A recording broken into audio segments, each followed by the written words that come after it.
जाये उत्तानपादस्य सुनीति सुरुचिस्तयोः सुरुचि प्रेयसी पत्नी नेतरायत्सुतो ध्रुवः। मनु महाराज के दो बेटा प्रियव्रत और उत्तानपाद। पहले उत्तानपाद का परिचय दिया। महाराज उत्तानपाद की दो रानियां हैं, सुनीति और सुरुचि। और छोटी रानी सुरुचि से इतना प्रेम हो गया कि बड़ी रानी सुनीति को घर से अलग कर दिया। दोनों रानियों के एक एक बेटा है।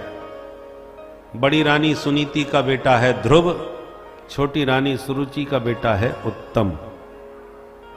अब इस कथा पर विचार करें तो हम भी सब उत्तानपाद हैं। हम उत्तानपाद क्यों हैं? उत्तानपाद का अर्थ क्या हुआ? उत ऊर्ध्व पादौ यस्य, जिसके ऊपर पैर हो उसका नाम उत्तानपाद। तो मां के गर्भ में 9 महीने तक सभी जीव उत्तानपाद बन के रहते हैं। तो हमारी भी दो रानियां हैं, बुद्धिमानी और मनमानी, सुनीति और सुरुचि। दोनों के नाम से सु हटा लें तो एक नीति, दूसरी रुचि। समाज में दो प्रकार के लोग हैं, एक वो हैं जो नीति पर चलना पसंद करते हैं और दूसरे वो हैं जो रुचि से चलना पसंद करते हैं। हमारी जो रुचि होगी करेंगे, जो अच्छा लगेगा सो करेंगे।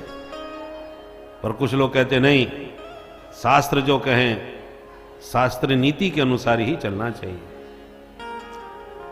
अब इन दोनों में महाराज उत्तानपाद को पसंद कौन है? सुरुचि, छोटी रानी। तो सच्चाई ये है, हम लोगों को भी सुरुचि से ही प्रेम ज्यादा है।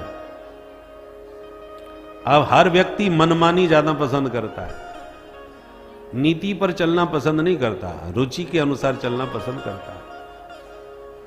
नीति कहती है ब्रह्म मुहूर्त में सैया त्याग दो, जाग जाओ, अमृत बेला है।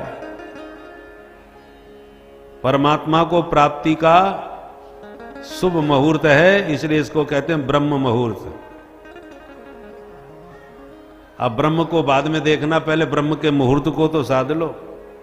हमसे ब्रह्म मुहूर्त ही नहीं सदता।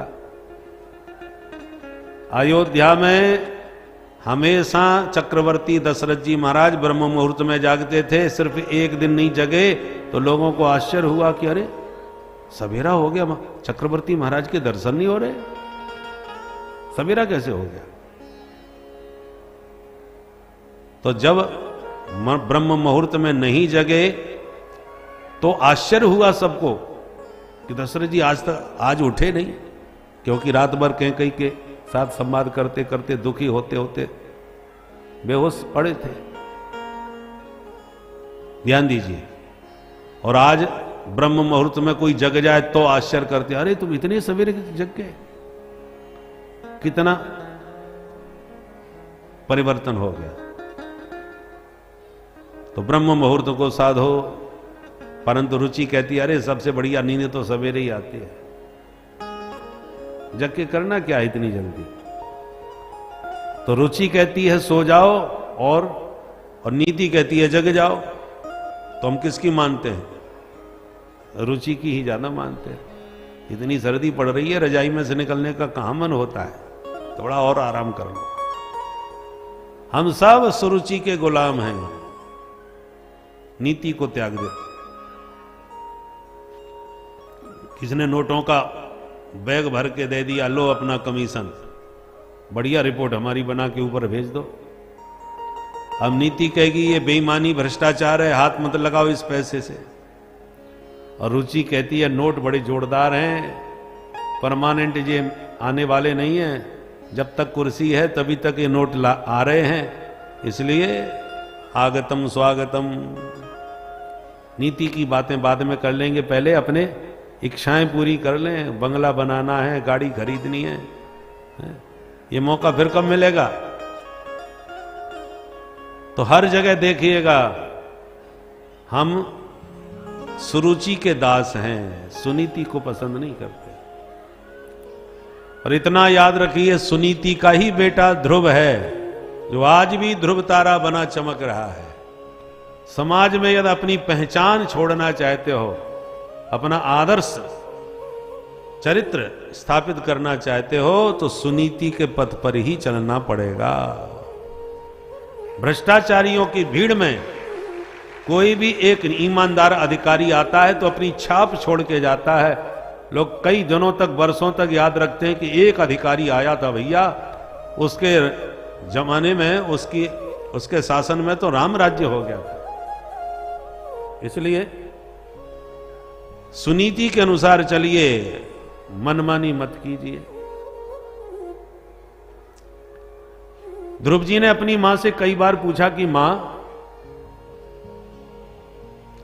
हमारे मित्रों के पिता आते हैं, उन्हें घुमाने ले जाते हैं, पर हमारे पिताजी हमें लेने आज तक नहीं आए,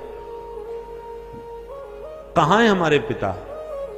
तो मां उसको बहला फुसला देती है।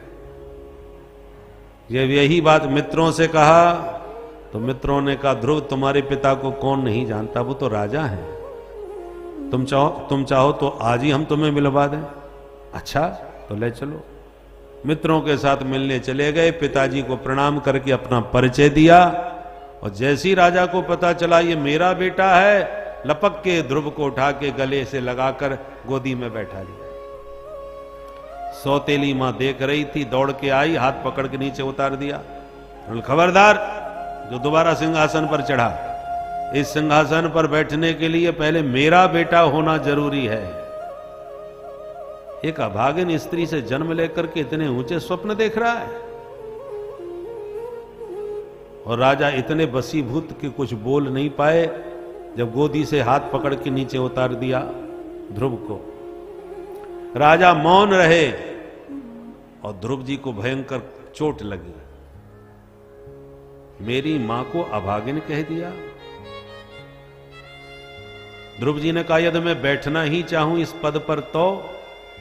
बोले एक ही उपाय है बेटा, जाके पहले तपस्या करो, भगवान प्रसन्न हो तो वरदान मांगो कि तो मेरा जन्म तो सुरुचि मां के गर्भ से हो, फिर जाके कहीं मरो, और मरने के बाद फिर मेरे गर्भ से जन्म लो, तभी तुम्हें ये सिंहासन प्राप्त होगा, अन्यथा दुर्लभेर थे मनोरथ। ध्रुव जी रोते रोते घर आ गए, सारी घटना अपनी मां को सुनाई। मां ने गोद में बैठा के समझाया, देख बेटा, तूने कई बार पिता के बारे में पूछा, मैं बता नहीं पाई, और धन्य है तेरी सौतेली मां जिसने जगत पिता के बारे में तुझे बता दिया आज। वो बिल्कुल ठीक कह रही थी। इन पिता ने गोद में लेके तुम्हें उतार दिया, और जिस दिन जगत पिता की गोद में बैठोगे कभी नहीं उतरोगे। अच्छा मां, तो ये जगत पिता कहां मिलेंगे जरा बताओ? बोले बेटा, उनके मिलने का एक पता नहीं है। हरि व्यापक सर्वत्र समाना, हरि व्यापक सर्वत्र समाना, प्रेम ते प्रगट हो ही में जाना, प्रेम ते प्रगट हो ही में जाना, प्रेम ते प्रगट हो में जाना, प्रेम ते प्रगट हो में जाना, सर्वत्र समान, सर्वत्र समाना। भगवान कहीं कम ज्यादा नहीं है, सब जगह समान भाव से व्याप्त हैं। जहां प्यार से पुकारोगे वो वहीं से प्रकट हो जाएंगे। ध्रुव जी को बात जम गई और घर छोड़ के रात में निकल गए, और घनघोर जंगल में पहुंचे तो नारद जी मिल गए। अरे बच्चा, इधर कहां जा रहे हो? बोले भगवान से मिल ले। अरे वाह बेटा, ऐसे मिलते हैं भगवान? चलो चल के मैं दिखाऊं। हजारों बाबा बैरागी जंगलों में गुफाओं में घुसे बैठे हैं, जिंदगी बीत गई, आज एक झलक तक नहीं मिली। तू कल का बच्चा क्या पाएगा? दूध के दांत नहीं गिरे अभी तक। ध्रुव जी हाथ जोड़ के बोले, सुनो महाराज जी, यदि आपको रास्ता आता हो प्रभु की प्राप्ति का तो बताओ, नहीं आप अपनी रास्ता जाओ, मुझे अपनी रास्ता जाने दो। मैं लौटने वाला नहीं हूं, परम पिता से मिलके ही लौटूंगा। छत्री हूं, जो कदम उठा लिया पीछे हटाने वाला नहीं। सुई नारद जी खुश हो गए, समझ गए पक्का चेला है। बैरागी कई प्रकार के होते हैं ना, मरकट बैरागी ज्यादा होते हैं। घर में भाई खटपट के चल बाबा के मठ पर, लड़ाई झगड़ा हुआ सोई बाबा बनने का भूत सवार हुआ, और जहां पप्पू की याद आई तो लौट के फिर वापस आ गए। तो ये ऐसे मरकट बैरागी बहुत होते हैं। इसलिए नारद जी ने पहले परीक्षा ली, उसके बाद दीक्षा दी, कान में मंत्र 12 अक्षर फूंक दिया, बोले बेटा इसी मंत्र का अखंड जाप करो, 7 दिनों में सिद्धों को देखने की सामर्थ्य तुम्हें प्राप्त हो जाएगी। तो मैं कहां जाऊं? बोले तुम यहां से सीधे मथुरा जाओ। मथुरा में जमुना जी में स्नान करके, जमुना के तट पर एक मधुवन है, उसी मधुवन में भजन करना। ध्रुव जी प्रणाम करके गुरुदेव का आशीर्वाद लेके चले गए। जमुना में नहा के मधुवन में बैठ के मंत्र का जाप करना चालू किया। 3 दिन तक अखंड बैठे रहते हैं, और 3 दिन के बाद खड़े होते हैं, और फिर कुछ कंदमूल फल खा लेते हैं, और फिर लगा आसन बैठ जाते हैं। 1 महीने तक नियम चला। दूसरा महीना लगा तो नियम कठोर कर दिया, अब 6 दिन तक बैठे रहते हैं। 6 दिन के बाद खड़े होते हैं, फलाहार छोड़ दिया, घास और पत्ते खाने लगे, वो भी 6 दिन में एक बार। तीसरा महीना लगा तो नियम और कठोर कर दिया, अब 9 दिन तक बैठे रहते हैं। 9 दिन में उठते हैं तो घास पत्ते सब छोड़ करके केवल जमुना जी का जल पी लेते हैं,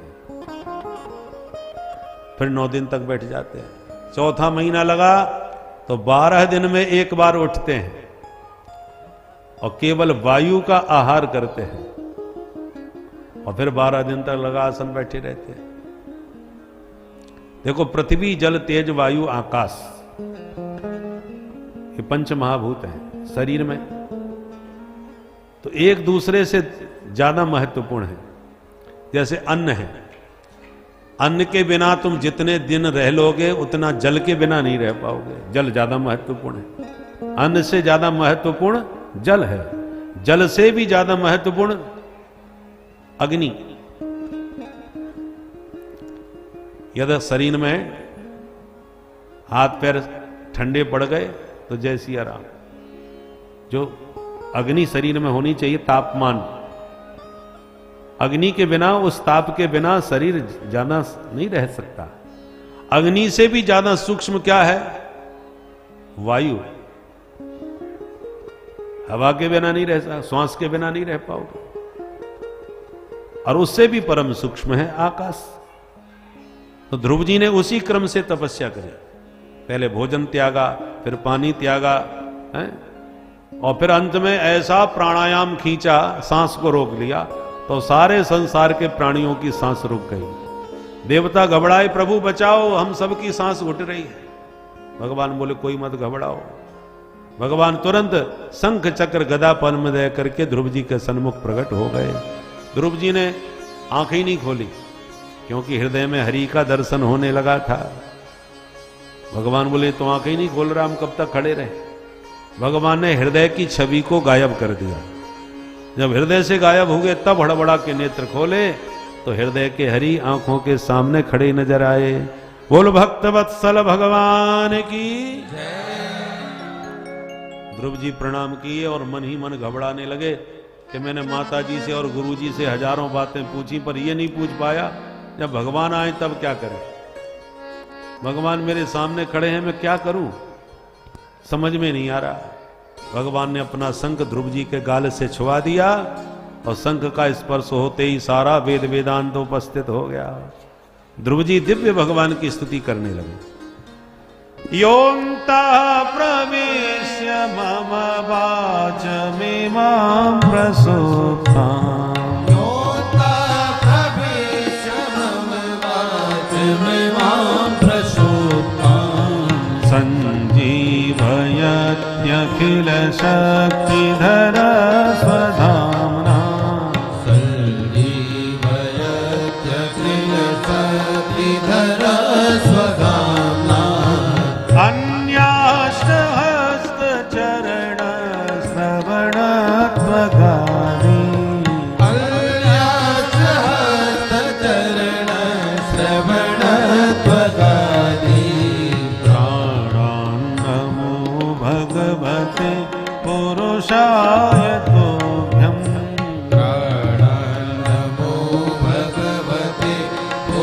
सायतोभ्यम् योऽन्तः प्रविश्य मम वाचमिमां प्रसूताम् प्रवेश मम वाचमिमां प्रसूताम्। बोल बंसी वारे की जय। द्वादशाक्षर मंत्र जपने वाले ध्रुव जी ने 12 श्लोकों से दिव्य स्तुति गाई। भगवान प्रसन्न हो गए। बेटा मांगो वरदान। ध्रुव जी बोले अब मन में कोई इच्छा नहीं रह गई। भगवान बोले पर मेरी इच्छा है बेटा। क्या? बोले बेटा तुम घर जाओ, अपने पिता के सिंहासन पर बैठ के 36,000 वर्ष राज करो। उसके बाद मेरे दिव्य लोक को प्राप्त करके ध्रुवलोक के नाम से वह तुम्हें प्रसिद्धि प्राप्त करेगा। ध्रुव तारा बन के हमेशा आकाश में चमकोगे। और यों कह के भगवान अंतर्धान। ध्रुव जी बड़ा उदास निराश होकर के घर लौटे। प्रभु से मैं क्या ये तुच्छ चीज मांग लाया। किंतु जब घर आए तो राजा को पता चला तो सारी प्रजा के साथ भव्य स्वागत किया ध्रुव जी का। और आते ही सिंहासन पर उनका अभिषेक कर दिया। तपस्या करने चले गए। ध्रुव जी ने 36,000 वर्ष राज्य किया। भगवान 5 साल की सरकार नहीं बनाते, 36,000 वर्ष की अखंड सरकार बना दी ध्रुव जी की। और ध्रुव जी ने राज्य किया। उसके बाद मृत्यु के सिर पर पैर रखकर अपनी मां सुनीति को साथ में लेकर के भगवान के परम पद विमान में बैठ के परम पद को प्राप्त हुए। और आज भी आकाश में ध्रुव तारा बने दैदीप्यमान हो रहे हैं। बोलो ध्रुव जी महाराज की जय। ध्रुव सकलानि जप्यो हरि नाम। ध्रुव सकलानि जप्यो हरि नाम। पावा अचल अनुपम ठाऊं। पावा अचल अनुपम ठाऊं। ध्रुव सकलानि जप्यो हरि नाम। ध्रुव सकलानि जप्यो हरि नाम। जप्यो हरि नाम। जप्यो हरि नाम। ऐसे परम महाभागवत ध्रुव जी हुए। इन्हीं ध्रुव जी के वंश में राजा अंग हुए। अंग बहुत धर्मात्मा थे पर इनका बेटा हुआ बैन। बैन जब राजा बना तो इसने सनातन धर्म पर ही बैन लगा दिया। बोले न यष्टव्यम न दातव्यम न धोतव्यम दोजा कुचित। मेरे राज्य में कोई यज्ञ नहीं कर सकता, कोई पूजा पाठ नहीं कर सकता। क्यों नहीं कर सकता? बोले क्योंकि ईश्वर कोई नहीं होता। ये सब फालतू की बातें हैं। भगवान कहीं कुछ नहीं है। ये पंडा पुजारियों ने अपने को पुजवाने के चक्कर में भगवान की कल्पना कर रखी है। इसलिए सनातन धर्म डेंगू है, मलेरिया है, इसको खत्म करो। सख्त प्रतिबंध लगा दिया सनातन धर्म की समस्त कर्मों पर। और उस बैन के खानदानी आज तक इस देश में पैदा होते चले जा रहे हैं।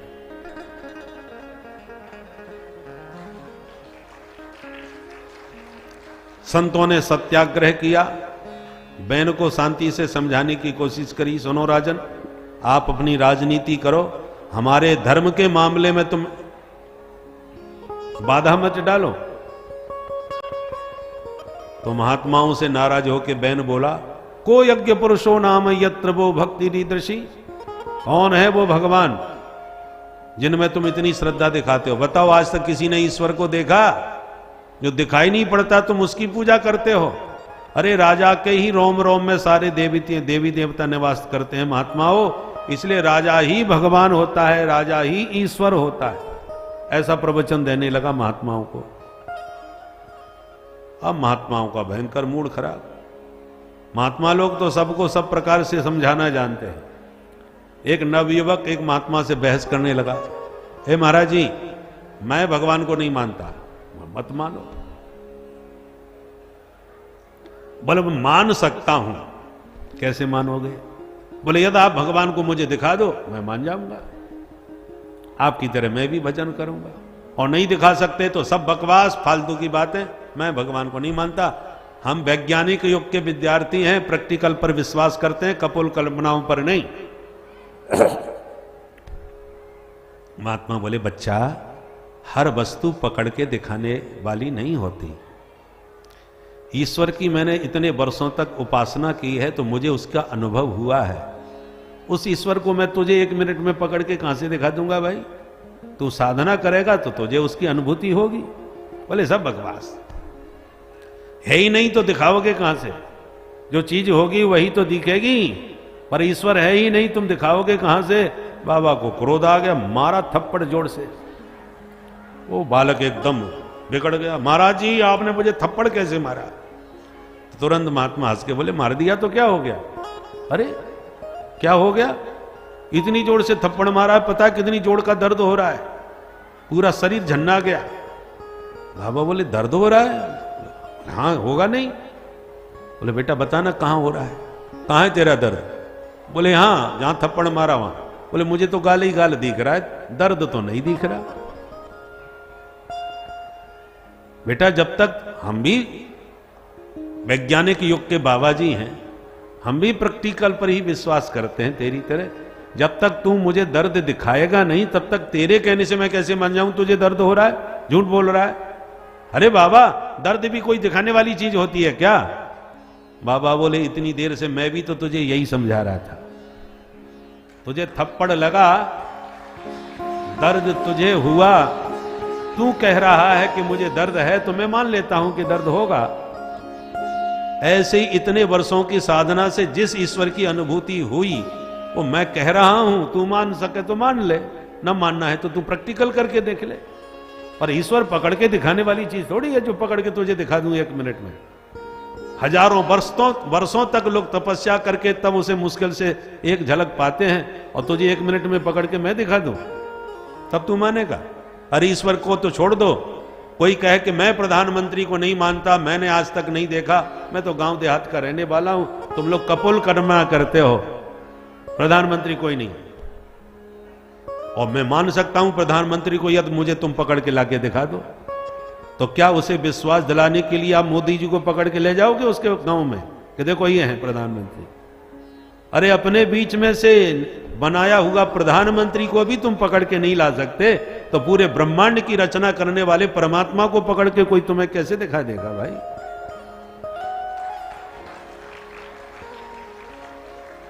यो बुद्धि परसस्तुतः, आप उस तक नहीं पहुंच सकते, पर वो अपनी कृपा से किसी के पास भी पहुंच सकता है।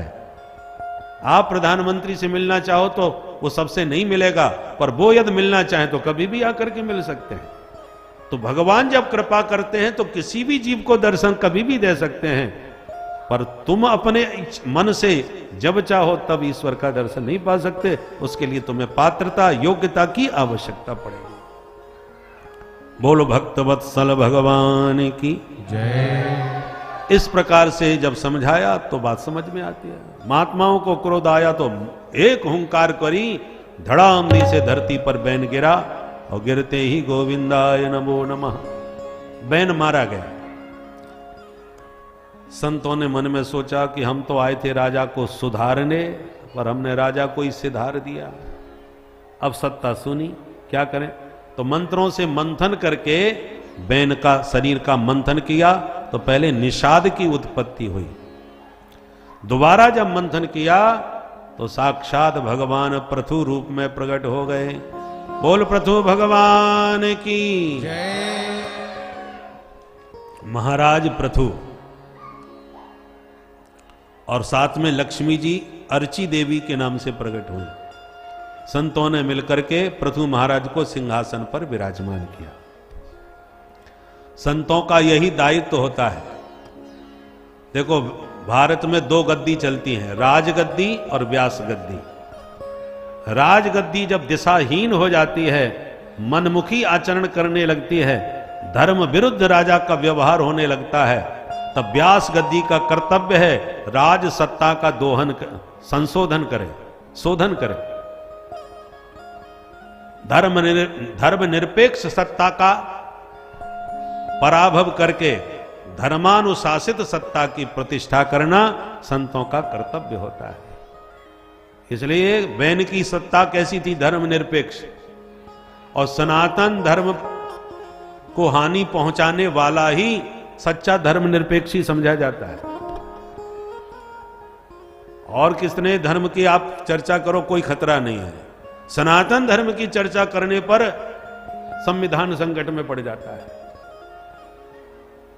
ऐसी मानसिकता हो गई। धर्मनिरपेक्षता की यह परिभाषा बन चुकी थी।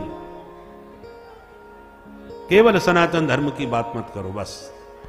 ऐसी धर्मनिरपेक्षता को संतों ने जब संकल्प लिया तो उखाड़ के फेंक दी धर्म सत्ता। वो धर्म विरुद्ध राजनीति को एकदम जड़ से उखाड़ करके रसातल में पहुंचा दिया और धर्मानुशासित सत्ता को राजगद्दी में प्रतिष्ठित किया। तब भी संतों ने किया और अब भी संतों का वही संकल्प सिद्ध हो गया। धर्म सत्ता की जब प्रतिष्ठा हुई तो राम मंदिर की भी स्थापना हो गई, 370 धारा भी हट गई और बहुत सी समस्याएं जो ज्वलंत भारत को विकराल बन करके खाई जा रही थी वो धीरे धीरे करके सब दूर होते हैं। ये थोड़ी सी समस्या और 2-4 बची हैं, वो भी समय रहते निश्चित रूप से शुद्ध होंगी। तो संतों का संकल्प कुछ भी कर सकता है। इसलिए व्यास गद्दी का कर्तव्य है जब राजगद्दी दिशाहीन हो तो राजगद्दी का शोधन करे, और राजगद्दी का भी कर्तव्य है जब व्यास गद्दी धर्म दिशाहीन हो जाए तो राज सत्ता को भी व्यास गद्दी का शोधन करना चाहिए। दोनों गद्दी का महत्वपूर्ण है और आज वर्तमान में दोनों गद्दी ही प्रभावित होती जा रही है। ध्यान दीजिए, आप इस देश में बिना पढ़े लिखे बिना कुछ डिग्री लिए चपरासी भी नहीं बन पाओगे। चपरासी बनने के लिए भी आपको कुछ डिग्री चाहिए, प्रमाण पत्र देना पड़ेगा, तब चपरासी बनोगे इस देश में। परंतु एक व्यास गद्दी है और दूसरी राजगद्दी है। इस गद्दी पर आपको कोई प्रमाण पत्र देने की जरूरत नहीं, कोई भी आकर के कभी भी आसन जमा सकता है। 5 कक्षा पास की भी जरूरत नहीं है। आजकल व्यास गद्दी पर बैठे हुए धर्मोपदेशक भी अंगूठा छाप हो सकते हैं और राज सत्ता पर बैठने वाले भी अंगूठा छाप हो सकते हैं। दोनों ही गद्दियां विकृत होती जा रही हैं, इसलिए भारत दिशाहीन हो रहा था। आज दोनों के शोधन की आवश्यकता है। राजगद्दी का शोधन जैसे हुआ ऐसे व्यास गद्दी का भी शोधन बहुत आवश्यक है। मनमानी ढंग से जो मर्जी आवे लोग अपने मनमुखी बातें करने लगते हैं। अरे इसका नाम व्यास गद्दी क्यों है? जो व्यास जी ने लिखा है वही निरूपण करने का हमको अधिकार है, अपने मनमुखी बातें करने का कोई अधिकार नहीं है। इसलिए व्यास गद्दी पर जो अनर्गल प्रलाप करें उनको टोकना, रोकना, समझाना आप सबका भी कर्तव्य है। शास्त्र सम्मत चर्चा व्यास गद्दी से हो और राष्ट्र के हित की बात राज सत्ता से हो। दोनों गद्दियों के शोधन की वर्तमान में बहुत आवश्यकता है। बोलो भक्तवत्सल भगवान की। सुखदेव जी कहते हैं, राजन संतों ने राज सत्ता का शोधन किया और पृथु महाराज को सिंहासन पर बैठा दिया। पृथु महाराज ने धर्म की चारों ओर जय जयकार करा दी। जो प्रतिबंध लगे थे सनातन धर्म पर वो सब हटा दिए और जगह जगह पर बड़े विशाल यज्ञ करने लग गए। चारों तरफ धर्म की जय जयकार होने लगी। परंतु जब 100 यज्ञ होने को आए तो इंद्र घबराए, कहीं हमारा सिंहासन न छीन लें। तो यज्ञ का घोड़ा चुरा करके इंद्र भाग लिए। पृथु महाराज को इंद्र पर भयंकर क्रोध आया। ब्राह्मणों ने कहा, आप क्रोध न कीजिए, हमको आदेश दीजिए, हम ऐसा मंत्र पढ़ेंगे कि इंद्र को ही पकड़ के हवन कुंड में स्वाहा। क्योंकि ये सारे देवता मंत्रों के अधीन होते हैं और मंत्र ब्राह्मणों के पास होते हैं। दैवाधीनम जगत सर्वम मंत्राधीना च देवता ते मंत्रा ब्राह्मणाधीना तस्माद ब्राह्मण देवता। जो ब्राह्मणों ने मंत्र पढ़ा इंद्र खिंचे चले आए, पकड़ के स्वाहा करने वाले थे कि ब्रह्मा जी ने प्रकट होकर रोक दिया। सुनो सुनो भाई, इंद्र को ही स्वाहा कर डालोगे क्या? ऐसा मत करो भाई, देवताओं का राजा है। पृथु महाराज को भी समझाया तो ब्रह्मा जी के वचन का सम्मान किया और पृथु महाराज ने इंद्र को क्षमा कर दिया। भगवान नारायण प्रकट होकर के बोले, मांगो राजन, तुम क्या चाहते हो? तुम्हारे यज्ञ से हम बड़े प्रसन्न हो। पृथु महाराज बोले, सरकार हमें तो 10,000 कान दे दीजिए। भगवान बोले, 10,000 कानों का क्या करोगे? बोले, प्रभु इन 2 कानों से आपकी कथा सुनकर के मन तृप्त नहीं होता, इसलिए विधत स्वकर्णायुत में समय वरह 10,000 कान हो गए और निरंतर आपकी कथा सुधारस का हम पान करते रहे। ऐसे कथा रसिक भगवान पृथु हुए। पृथु महाराज ने सारी प्रजा को बुला के उपदेश दिया और कहा, देखो सज्जनों, प्रजा से कर वसूल करना राजा का कर्तव्य होता है। प्रजा यदि इनकम टैक्स जमा नहीं करेगी तो विकास कैसे होगा देश का? बढ़िया बढ़िया सड़कें, नल बिजली की व्यवस्था कैसे होती है? प्रजा के टैक्स से, इनकम टैक्स, आयकर। इसलिए पृथु राजा कहते हैं, यह उद्धरेत राजा यद उद्धरेत करम राजा प्रजा धर्मे स्वशिक्षयन् प्रजानाम शमलम भुंक्ते भगम च स्वम जहाति सह। कर लेना राजा का कर्तव्य है और उस कर के द्वारा विकास करना, राष्ट्र को सुख समृद्धि संपन्न करना, प्रजा की सारी सुख सुविधाओं का ध्यान रखना, ये राजा का कर्तव्य है। ये भी राजा का कर्तव्य है। जो राजा प्रजा से कर तो अनाप शनाप ले और कर ले करके फिर घोटाले पर घोटाला करे, तो वो राजा कर के रूप में प्रजा का पाप भक्षण ही करता है। सारी प्रजा के पाप का भागीदार राजा होता है। इसलिए राजा का कर्तव्य है राष्ट्र का विकास करे और प्रजा को सुख समृद्धि संपन्न करे। पर राजा को प्रजा से कर भी ऐसे लेना चाहिए कि प्रजा को कष्ट ना हो, पता ही ना चले कि कैसे कर चला गया। देखो सूर्य भगवान सबसे कर वसूल करते हैं। बरसत हरसत सब लखें और कर सत लखे न कोय, तुलसी प्रजा सुभाग से भूप भानु सम होए। भूप भानु सम होए, राजा को सूर्य के समान होना चाहिए। सूर्य भगवान अपनी किरणों से सबसे रस चूसते हैं। सविता गोभी रसम भुंगते। सूर्य अपनी किरणों से, आप धूप में बैठे हो तो आपके शरीर से भी वो रस खींच रहा है, पर आपको पता नहीं चल रहा। हर वस्तु से वो रस लेता है और लेने के बाद क्या करता है?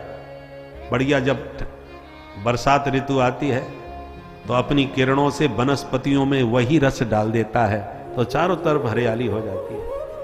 तो पृथ्वी से ही लिया और पृथ्वी को ही दिया। उसी प्रकार राजा का कर्तव्य है प्रजा से ले और प्रजा के ही सुख सुविधा में लगाए। इस प्रकार से पृथु महाराज ने प्रजा को उपदेश दिया। इन्हीं पृथु महाराज के वंश में आगे चल के राजा प्राचीन बरही हुए। प्राचीन बरही बहुत बड़े कर्मकांडी थे, परंतु यज्ञों में पशुओं की बलि चढ़ाया करते थे। एक दिन नारद जी ने डांटा, राजन जरा ऊपर देखो। जैसे ऊपर देखा तो जितने पशुओं को उन्होंने बलि चढ़ाया था वो सब आकाश में खड़े और राजा की तरफ घूरते नजर आए। राजा तो घबराए, महाराज ये सब ऐसे काय क्यों घूर रहे हैं? बोले याद करो, इनको तुमने मारा था, अब ये तुम्हारे मरने की प्रतीक्षा कर रहे हैं ताकि ये तुम्हारा गला काटे। कर्म का नियम है, जिसके साथ जो करोगे वो तुम्हारे साथ भी वैसा ही करेगा, आज नहीं तो कल। राजा तो डर गए। नारद जी उसे बोले, गुरुजी वो तो शास्त्रों में ऐसा लिखा है, तो शास्त्र की आज्ञा का पालन करके ही हमने ऐसा किया है। नारद जी बोले, गलत। वेदों, जो वेद अहिंसा को महत्व देते हो वही वेद हिंसा की आज्ञा क्यों देंगे भाई? याद रखो राजन, परोक्षवादः वेदोयम, ये वेद हमारे परोक्षवादी हैं, कहते कुछ हैं मतलब कुछ और ही होता है। इसलिए हर व्यक्ति वेद की भाषा नहीं समझता। एक उदाहरण से समझो। एक गांव में एक क्षेत्र के बड़े भारी जमींदार साहब थे, बड़ा रुतबा था उनका, पर उनकी आदत पड़ गई चावलों का माड़ पीने की। माताएं पहले जब चावल बनाती थी भात, तो भात का पानी बहा देती थी, चावल रुक जाते थे। तो उस भात के पानी को कहते हैं माड़। तो जैसे हम लोग चाय पीते हैं, ऐसे ही ठाकुर साहब गर्मा गर्म माण पी करके उनको बड़ा स्वाद आता था। पर घर में चुपचाप पीते थे, किसी को पता चले तो मजाक उड़ाया गया कि ठाकुर साहब इतने बड़े धनवान होकर के, राजा होकर के, और बताओ चावलों का माड़ पीते हैं जो हम लोग बहा देते हैं, इसलिए चुपचाप घर में पीते थे। अब एक दिन उन्हीं के घर में एक बहुत महत्वपूर्ण मीटिंग हुई। क्षेत्र के बड़े बड़े गणमान्य लोग आए, और जब मीटिंग चल रही थी उधर उनकी धर्मपत्नी जी ने गर्मा गर्म माड़ निकाल के काठ के कठोता में धर दिया। बेटे से कहा, बेटा जल्दी जाओ, पिताजी को बुला के लाओ, फटाफट पी जाए, नहीं ठंडा हो जाएगा।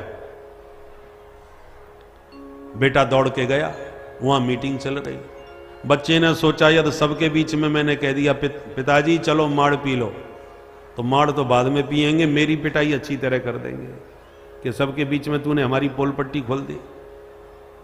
और नहीं कहूंगा तो माड़ ठंडा हो जाएगा तो मैया मारेगी, क्या करूं।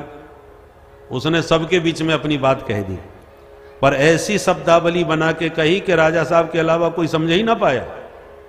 सबके बीच में बोला पिताजी। बोले हाँ बेटा। बोले पिताजी धानुपुर से माणू जी आए हैं, कठौता घाट पे बैठे हैं, अब जल्दी चल के मिल लो, नहीं शीतलपुर को चले जाएंगे। बोलो राधे राधे। राधे राधे। अब उसका जो असली अर्थ था वो केवल ठाकुर साहब समझे कि धान से उत्पन्न चावलों का माड़ निकला, कठौता में धरा है, जल्दी पी लो नहीं ठंडा हो जाएगा। और बाकी लोग समझ बैठे कि धानुपुर नाम का कोई गांव होगा, माणू नाम के कोई सज्जन आए होंगे, कठौता घाट पे बैठ के राह देख रहे होंगे, ठाकुर साहब यदि नहीं मिलेंगे तो शीतलपुर नाम के शहर में चले जाएंगे। यही अर्थ सब बाहर के लोगों ने लगाया। उसी प्रकार वेद ने कौन सा मंत्र किस अभिप्राय से कहा है, ये वही समझ सकता है जिसने विधिवत वेदों का सांगोपांग अध्ययन किया है। अल्पज्ञ व्यक्ति उसके तात्पर्य को समझ नहीं पाता और अर्थ का अनर्थ कर बैठता है।